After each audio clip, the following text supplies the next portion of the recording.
So have you ever tried on a pair of shoes that you wanted to buy, but then realized that they might not be your jam? But for some strange reason, you're still drawn to the shoes, you buy them anyway, or if you bought them online, you don't return them. And you don't stop there, but you buy another color in that same model. That's what I did with these guys. They are a lifestyle shoe from New Balance, and they are the New Balance 327s.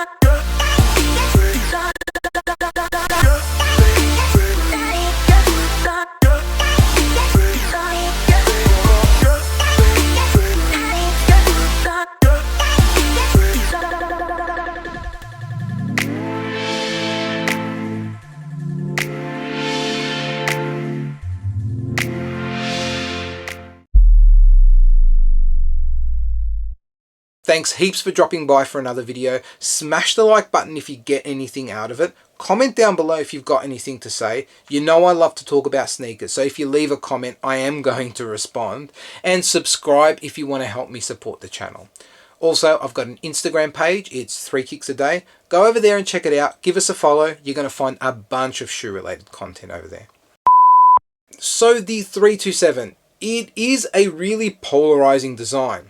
And I think once you get over the debate in your head as to whether you like it or not, you either will end up liking it or not disliking it, but probably hating it.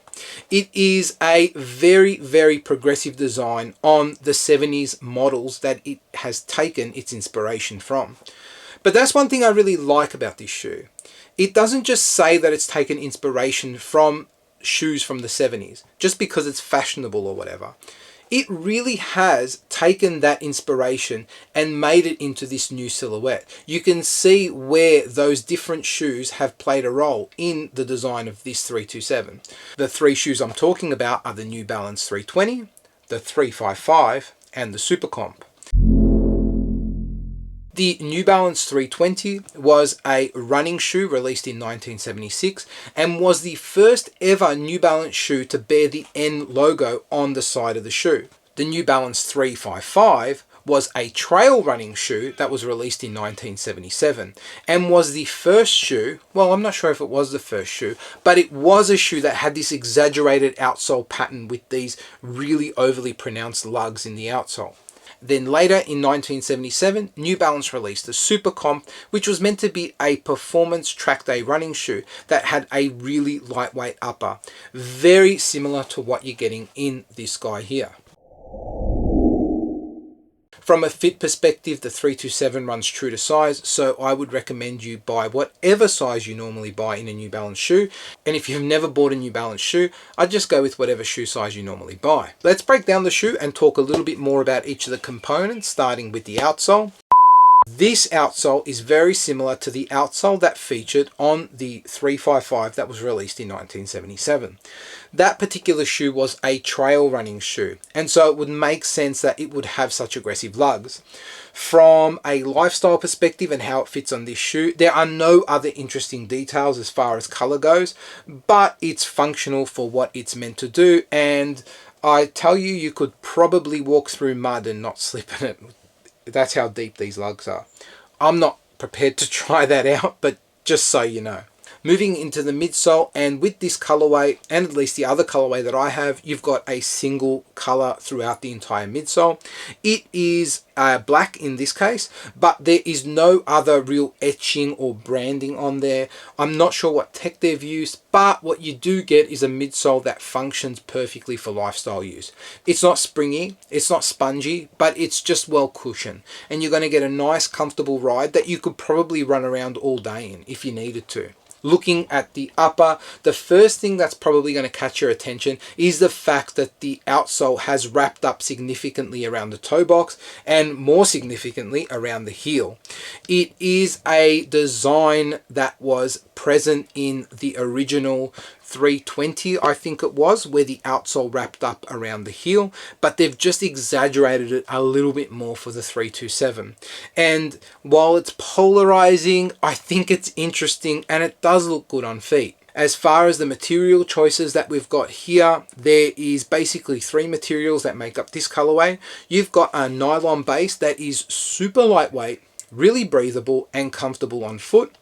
Then you've got some suede overlays around the toe box area and wrapping around the heel. And then the oversized N logo or New Balance logo that is here on the lateral side of each foot is done in a leather, a smoother leather. But it almost feels fake, but it works well considering the silhouette. The tongue is nylon and in this colorway is black. There is a little tab on the tongue that does have the New Balance logo on there. There is very little padding around the heel, but for some reason I think it works. It doesn't look like it is going to be as lightweight as it is, and it just feels really good on foot. My only complaint about the upper is with the toe box. I've said it before, but for myself, with this toe box area being kind of pointy, when you've got a larger foot like I do, a US 13, that point kind of feels like a bit of a gondola at the end of my foot. And so that takes a little bit of adjusting for me. Pairing it with the right outfit, it actually looks like a really cool pair of shoes. I think what we'll do, having said that, is take a look at how they look on feet.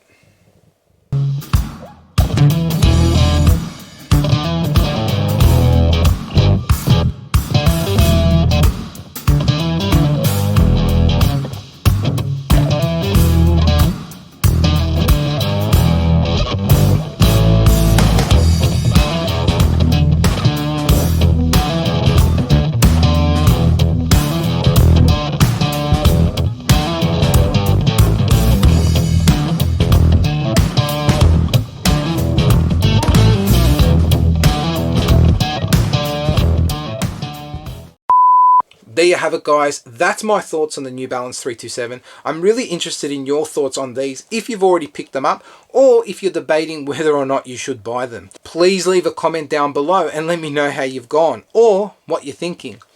Until next time, laters.